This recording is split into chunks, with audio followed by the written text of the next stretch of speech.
Assalamualaikum warahmatullahi wabarakatuh. Alhamdulillah wallazi arsala rasulahu bil huda wa dinil haq liyudhhirahu 'ala dini kullih wa kafa billahi shahida wa kafa billahi wakila. Nashhadu an la ilaha illallah wahdahu la syarika lah wal awwal wal akhir wal zahir wal batin wa huwa bi kulli syai'in alim wa nashhadu anna Muhammadan abduhu wa rasuluh. Allahumma salli ala sayyidina Muhammad. Allahumma salli ala sayyidina Muhammad. Allahumma salli ala sayyidina Muhammadin nurul zati wa sirri salati sayyidatina sifati amma ba'du. Ayat al-Baqiyah kitabullah wa la tamutunna illa wa antum muslimun. Al-Baqiyah jamaah salat zuhur di Masjidul Islam kawasan Industri Batawi Batam. Alhamdulillah pada bulan Rabiul Awal ini Allah memberikan kesempatan kepada kita untuk memperbaiki hidup kita dengan lebih baik, dengan memperbanyak taubat, beristighfar dan beramal soleh karena Allah Subhanahu wa taala. Semoga dengan amal kebaikan yang kita lakukan sejak dari kecil sampai sekarang semua dengan Allah Subhanahu wa taala jadi wasilah untuk mendapatkan ampunan dan rahmat Allah Subhanahu wa taala. Yang kedua, apabila ada yang sakit di antara keluarga besar kita yang hadir di sini, keluarga besar keluarga Islam dulu dan orang-orang yang pernah sholat berjamaah sholat di sini meskipun hanya satu kali dan yang sudah mewakafkan sedekahkan hartanya dan ilmunya untuk kemakmuran masjid ini, semoga Allah mengampuni dosa-dosa kita semua, menyembuhkan dari semua musibah malapetaka, mengabulkan doa kita dengan cepat dan menurunkan diberikan ilmu yang bermanfaat. Allah mendengar ibadah kita semua. Walahdinya asal-asal al-ijabah dari semua al-fatihah. A'udzubillahi minasyaitonirrajim. Bismillahirrahmanirrahim. Alhamdulillahirabbil alamin. Arrahmanirrahim. Maliki yaumiddin. Iyyaka na'budu wa iyyaka nasta'in. Ihdinas siratal mustaqim. Siratal ladzina an'amta 'alaihim ghairil maghdubi 'alaihim waladdallin. Alhamdulillah, jamaah yang dirahmati Allah, banyak sekali yang menanyakan tentang mana memang sekarang Indonesia lagi diuji dengan berbagai macam musibah. Semoga Allah menghilangkan musibah tersebut dan dengan kelapangan ketenangan dan tetap negara kita seperti negara kesatuan Republik Indonesia tentang mudzaharat atau tentang demonstrasi. Karena kajian kita Riyadhus Shalihin, maka kita akan bahas tentang qaul amri bil ma'ruf wa nahyi 'anil munkar. Bab perintah untuk mengajak kebaikan berdasarkan syariat Islam dan juga mencegah kejahatan kemungkaran berdasarkan syariat Islam. Sebab ada ajakan kebaikan bukan berdasarkan syariat tapi menunjukkan kejahatan, kebatilan, dan ada larangan yang harusnya itu dilarang, maka ini dianjurkan. Ada larangan untuk berbuat kebaikan, ada. Karenanya Syekh Sulfani suatu saat berpendapat tentang kenapa Barat khususnya menolak Islam pada umumnya. Beliau berpendapat karena syariat Islam mengharamkan banyak budaya kebiasaan mereka. Seperti apa? Seperti free sex, seks bebas, termasuk pacaran, syukur khamri wal muskirat.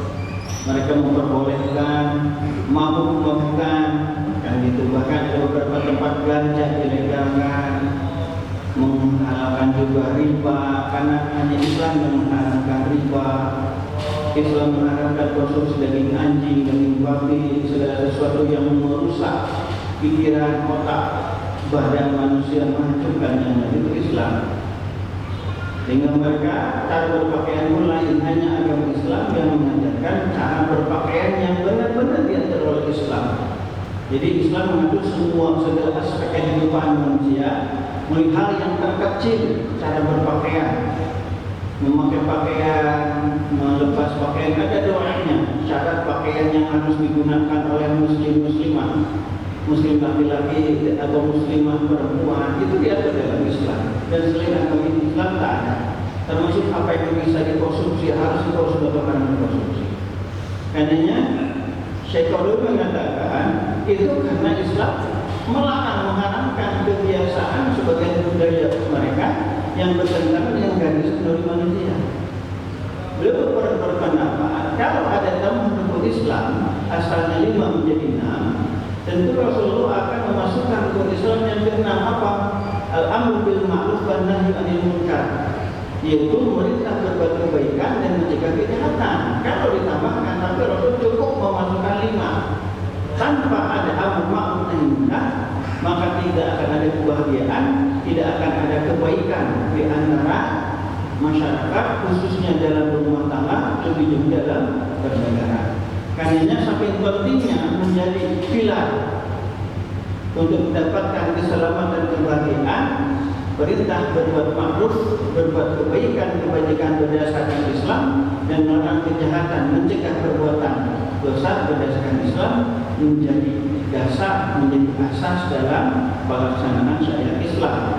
Sampai Rasul Muhammad SAW bersabda, membacakan firman Allah tentang orang-orang yang dilaknat oleh Allah Subhanahu wa taala dan Bani Israel. Kenapa? Karena mereka tak mau saling memberikan nasihat.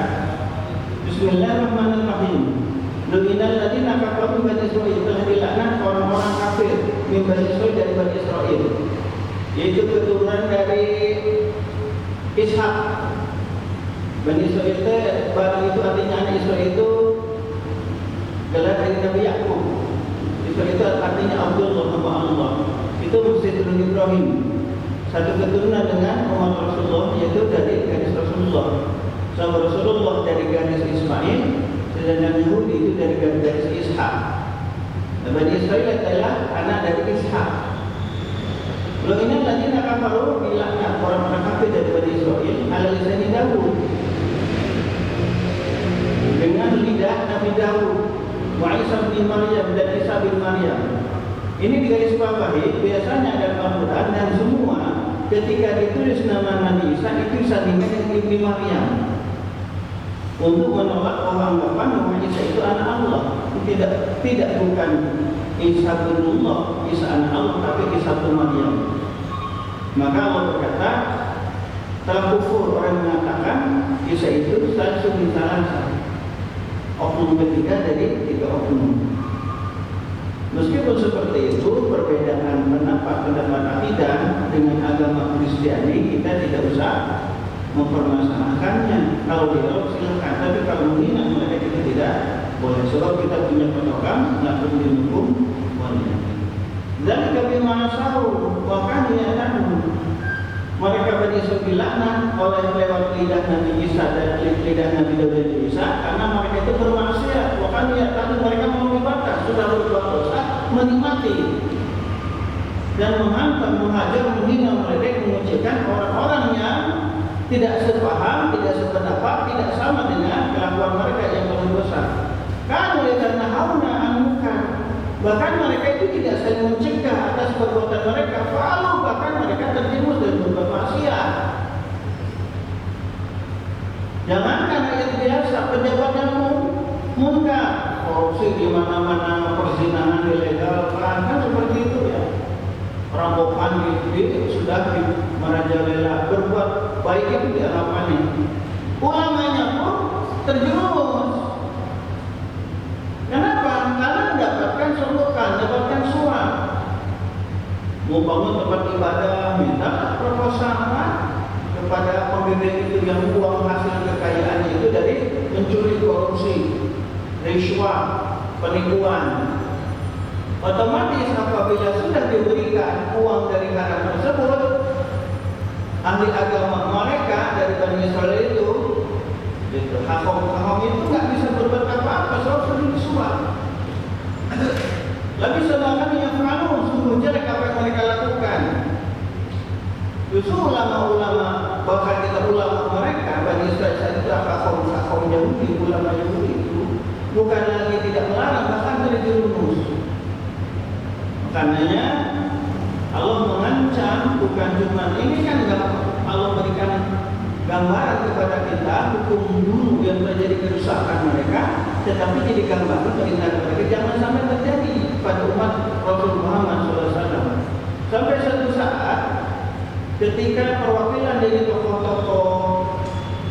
saat itu datang ke Rasulullah karena ada satu anak tokoh yang mencuri. Mereka minta dispensasi keringanan kepada Rasulullah. Rasul marah. Kehancuran umat-umat sebelum kamu adalah hukum itu tajam ke bawah, tumpul ke atas. Wallahi demi Allah, kalau Fatimah syarafat, kalau Fatimah mencuri, kata jadi aku akan potong tangannya oleh aku langsung. Inilah permasalahan di negara kita. Muzaharah, bahasa orang Arab itu bahasanya muzaharah, atau sebut dengan demonstrasi terjadi karena aspirasi masyarakat, rakyat jelata umumnya itu tidak diakomodir, tidak dengar, apalagi untuk dipenuhi.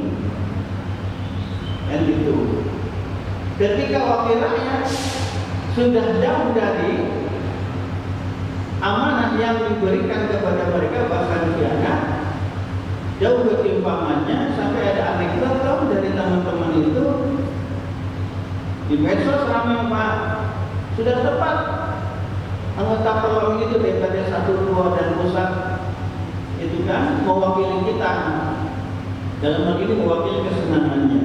Tuh, punya mobil mewah mewakili rakyat, punya rumah bagus mewakili rakyat, jalan-jalan luar negeri mewakili rakyat, seperti itu, saking jengkelnya.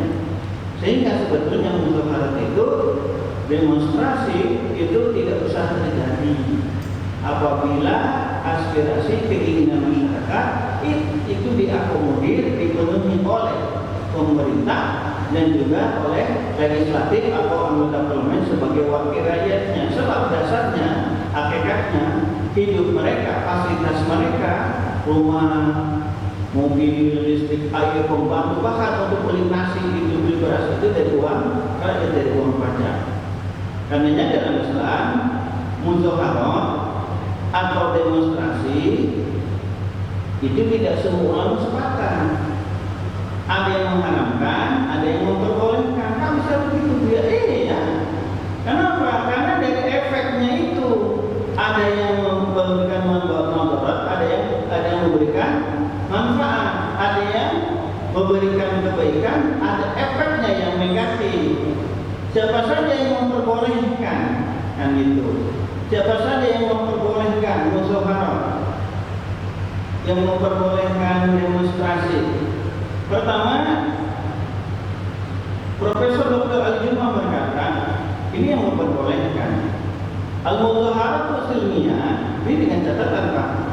Demonstrasi yang damai adalah sarana min wasail ta'bir untuk mengekspresikan anirai pendapat. Wahiyah jaizatul syar'an, itu boleh dilindungi oleh hukum. Malam tu'adi ila unfin atau takhribin, selama tidak menimbulkan kekerasan ataupun kerusakan. Karenanya Imam Ghazali, beliau berpendapat bahwa perkara yang asalnya mubah yang dilakukan oleh orang dewasa itu tak lepas dari 5 hukum. Hukum yang dilakukan oleh mukallaf muslim dari berakal itu tak lepas dari 5 hukum. Pertama wajib, sunnah, mubah, makruh, haram. Wajib dilaksanakan berpahala, ditinggalkan berdosa. Sesuatu lima waktu, memuliakan, menghormati orang tua kita, guru-guru kita, orang-orang muslim, itu hukumnya wajib.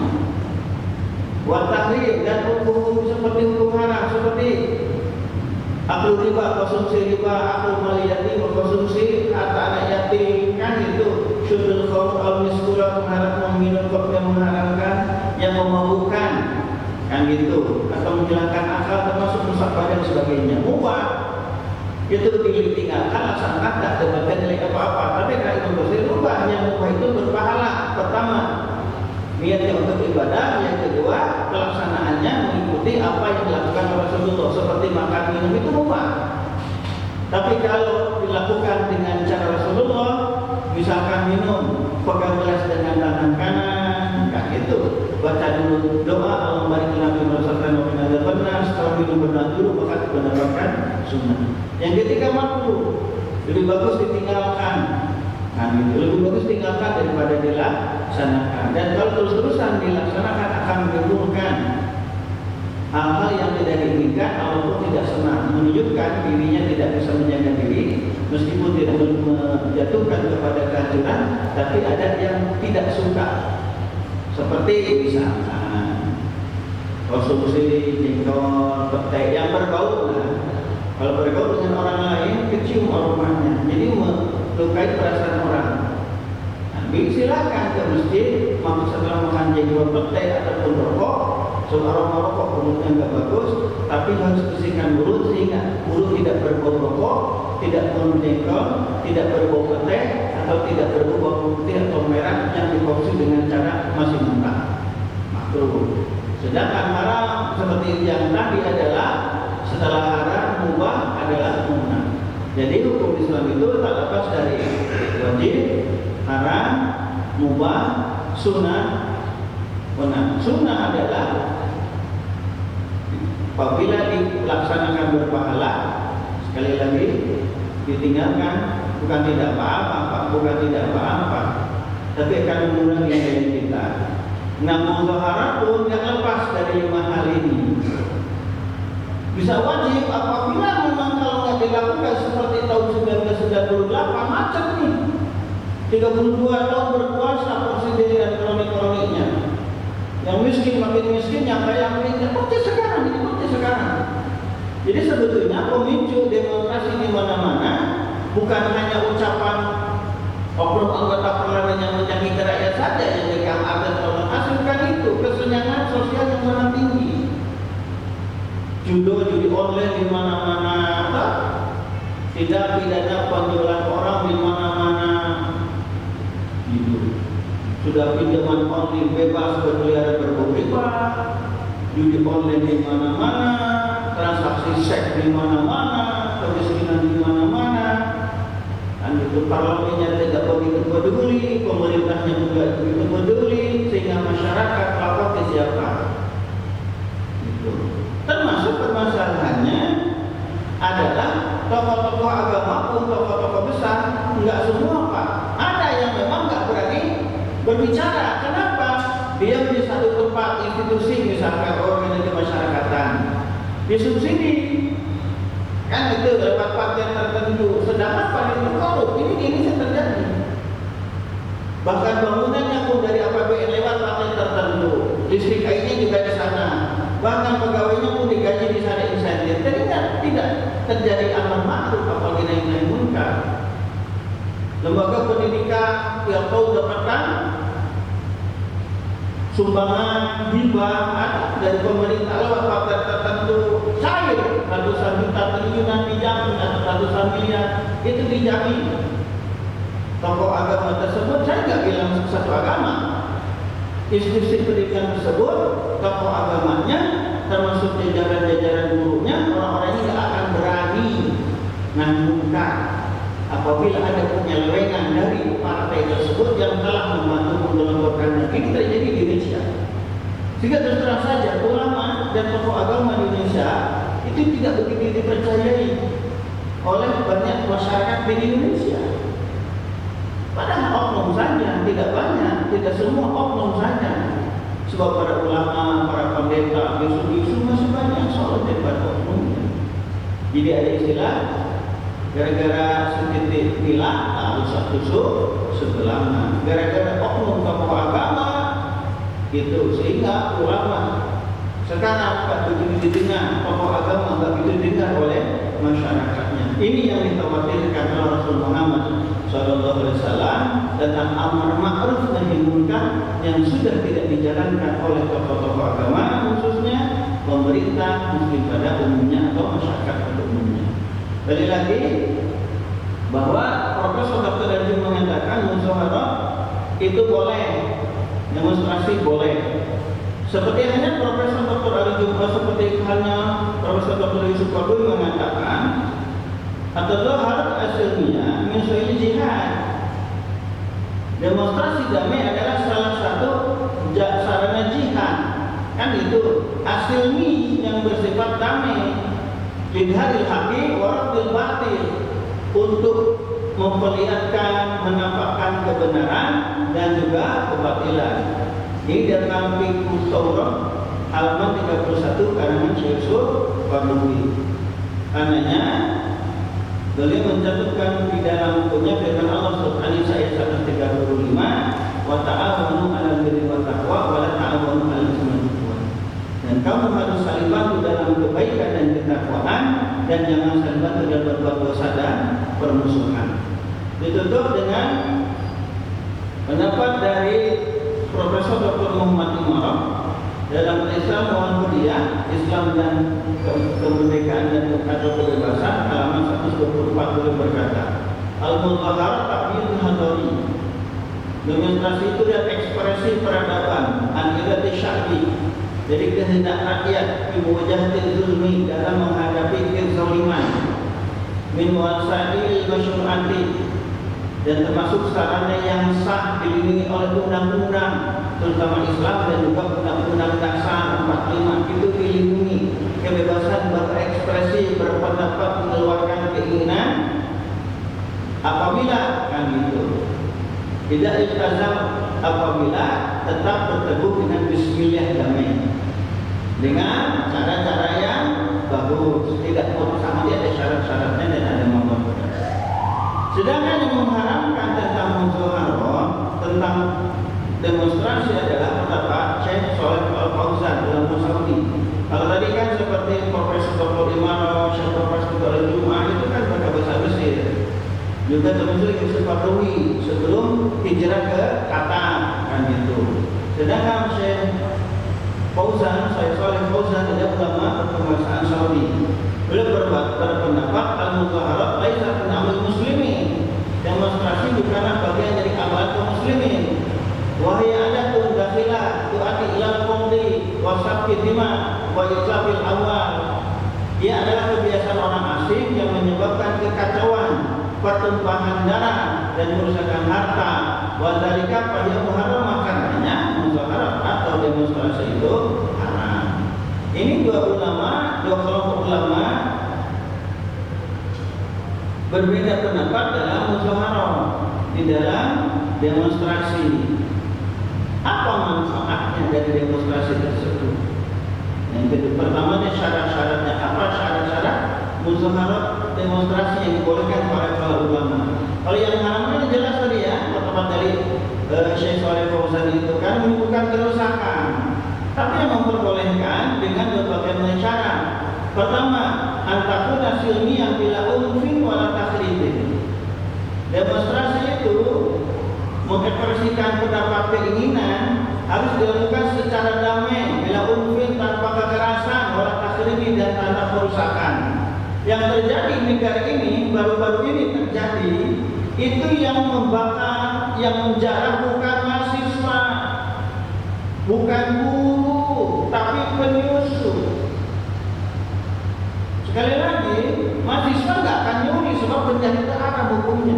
Dan tujuannya adalah mahasiswa guru untuk menyalurkan pendapat kepada langsung ke atas anggota parlemen dan juga pemerintah, karena secara perorangan individu nggak macet, nggak bisa nggak diterima, sehingga terjadilah demonstrasi. Sebetulnya tak usah terjadi ya, seperti itu tak usah terjadi apabila diakomodasikan keinginan masyarakat dan juga disejarakan masyarakat. Eksekutif legislatifnya sama-sama bekerja. Ataupun yang kedua, al-latu adi ila itlafil amwal. Yang kedua, syaratnya mudzaharah demonstrasi itu tidak boleh menimbulkan kerusakan harta. Al-amah masyarakat umum, awil khas atau pribadi tidak boleh menimbulkan gitu, penjarahan, pencurian, termasuk kerusakan baik fasilitas umum ataupun pribadi. Karena itu oknum anggota parlemen itu yang mengeluarkan statement yang menyakiti masyarakat kan dijarah, dan saya tak boleh, itu tak boleh punya arah. Yang ketiga, dibuatkan itu antakuna lebih haki pada zulmi. Tujuannya adalah untuk menuntut hak dan menolak kezaliman. La liqadim hizbi atau fitnatin, bukan untuk kepentingan partai ataupun menimbulkan huru hara. Sehingga yang beredar di masyarakat itu adalah ada yang menunggangi. Kalau bahasa saya bisa saja memang seperti rampok, garokan, merampok misalkan ke orang tertentu itu, menjarah tempat-tempat umum keramaian secara kelompok sendiri itu akan diketahui, tapi dengan menumpang kan itu. Demonstrasi yang legal menjadi kisruh itulah mereka. Yang kedua juga kepentingan politik. Nah juga kita bahas di sini banyak. Terus hati-hati dalam membawakan masalah ini. Yang jelas masyarakat umum, mahasiswa, guru, demonstrasi dasarnya untuk tadi kan itu, untuk amar ma'ruf nahi munkar dengan syarat-syarat yang ditetapkan oleh ulama itu terpenuhi. Sedangkan penjarahan kejahatan atau pemerkosaan dulu tahun 1998 itu bukan oleh masyarakat, apalagi oleh mahasiswa ataupun buruh, tetapi penjahat yang sudah memang dikoordinir secara bagus oleh mafia-mafia penjahat tersebut. Semoga Allah menyelamatkan negara kita, berikan kami hidayah kepada para pemimpin kita, masyarakat pada umumnya. Amin. Dan terakhir, yang keempat adalah antakuna bisyarafi ahli ini. Demonstrasi harus dipimpin dan diawali oleh ulama, orang-orang bijak. Harus ada koordinatornya sehingga tidak lepas dari kelompok tersebut. Ditandai bil kelompok supaya tidak terjadi kekacauan. Jadi harus ada yang mengarahkannya, supaya ada yang memimpinnya. Apa saja yang siapa saja yang datang, siapa pemimpinnya, pakai apa ke sana, kumpulnya di mana, apa yang akan disampaikan, kan seperti itu. Apabila terjadi seperti hal yang tidak diinginkan, bagaimana sikapnya itu diatur. Itu sebelum demonstrasi. Karena nggak heran ada sebagian ulama yang mengharamkan demonstrasi rawan. Tapi supaya Yesus selalu mengatakan boleh dengan berbagai catatan yang kita sebutkan tadi. Terakhir, adalah kami dan syiar kita berfalidul akidah. Tidak boleh menggunakan slogan yang bertentangan dengan akidah wasyana dan Islam. Seperti halnya ketika menjarah satu tokoh oknum tokoh anggota DPR itu yang bersifat pribadi mengubar yang lain, akhirnya dikeluarkan, itu hukumnya haram. Dulu pernah kan Presiden SBY itu digambarkan seperti kerbau, Pak, dihina sekali, itu hukumnya haram. Hukumnya haram. Sebab tujuan adalah dari mudzaharah, dari demonstrasi itu seperti yang disebutkan oleh para ulama, izharul haqqi, untuk memperlihatkan hak yang benar, wadafil munkar, untuk menolak kejahatan. Yang ketiga, menyampaikan aspirasi masyarakat. Apa manfaat dari mudzaharah? Menutup pertemuan ini, manfaat dari mudzaharah atau demonstrasi adalah wasilatun ditakbiri anil haqqi wa raddil batil. Sarana untuk menyuarakan kebenaran dan menolak kebatilan. Ini manfaat tujuannya. Yang kedua, untuk qawmil wahdata wa qadaman bainal muslimin, menguatkan persatuan dan solidaritas kaum muslimin. Yang keempat, menjadi tekanan terhadap penguasa untuk menghapus kezaliman dan menegakkan keadilan. Makanya syarat-syarat tadi demonstrasi itu harus katakanlah bisyarafi ahli ilmu wal hikmah, dalam pengawasan, bimbingan orang-orang soleh yang berilmu, bukan cuma ulama, tokoh politiknya, dari misalkan mantan jenderal, mantan polisi solehnya, mantan anggota parlemen, kan mantan masih anggota wanita, orang-orang soleh kan seperti itu.